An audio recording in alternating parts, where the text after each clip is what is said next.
tracking severe weather across southeastern North Carolina. In fact, just within the last 30 seconds, the National Weather Service extending a severe thunderstorm warning, technically issuing a new one for Columbus County, but it's all a part of the same system that's dumping severe rated storms pretty much all through Bladen and northern Columbus County. So that is going to get the extension there.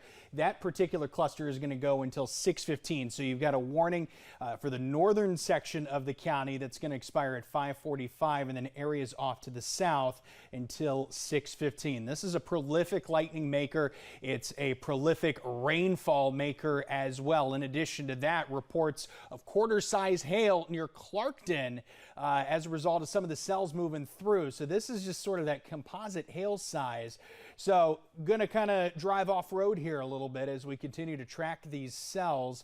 But that's the big concern. It'll be 60-mile-per-hour winds, and we've got quarter-size hail with that. So it's very much meeting that severe weather criteria. Remember, your WECT First Alert weather app's got you covered there. Have those location settings set to follow you, and especially if you're in Bladen and Columbus counties, as this system progresses off to the south, pretty much a good chunk now of Columbus County involved in that severe thunderstorm warning. I'm looking at base velocity, and normally I would look at this if we're trying to track any kind of tornadic activity. And while I'm not seeing anything that's immediately concerning here, one thing I am seeing is very strong inbound winds toward the radar site.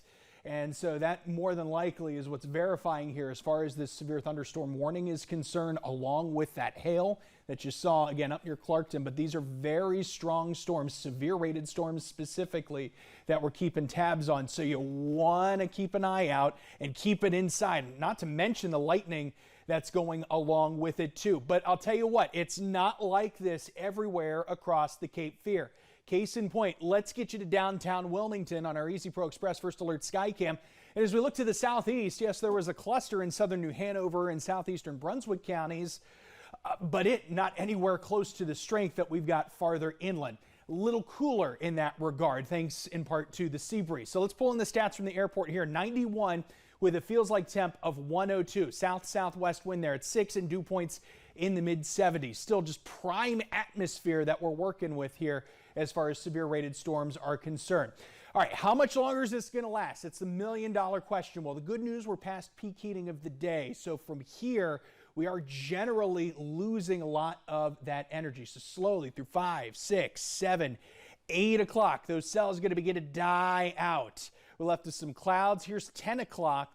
And I would imagine by this point, a lot of these cells not going to be a concern. I think it's severe thunderstorm watch probably by this point, even though it goes to midnight, may well be dropped early, taking us into tomorrow afternoon. Much more stable air that we're dealing with. Temperatures will be another thing to keep in mind. Here's first thing tomorrow morning. With skies clearing out, we're likely to get down into the lower 70s. Those feels like temperatures are going to do a little better for us, even though we'll have highs in the lower 90s. Those heat index values a little closer to 100 instead of 110 and higher. So we'll see those rain chances continue to diminish for tonight. Fair, mild, and muggy, we'll call it. Lower 90s for tomorrow. Seasonably hot. That's pretty normal here for late June going into early July. And we get into early July here in the planning forecast, Fran, specifically on Tuesday. Upper 80s, lower 90s. Some better chances, though, pop-up showers and storms in the atmosphere. So it's pretty much a return to normal summer as we get going into next week.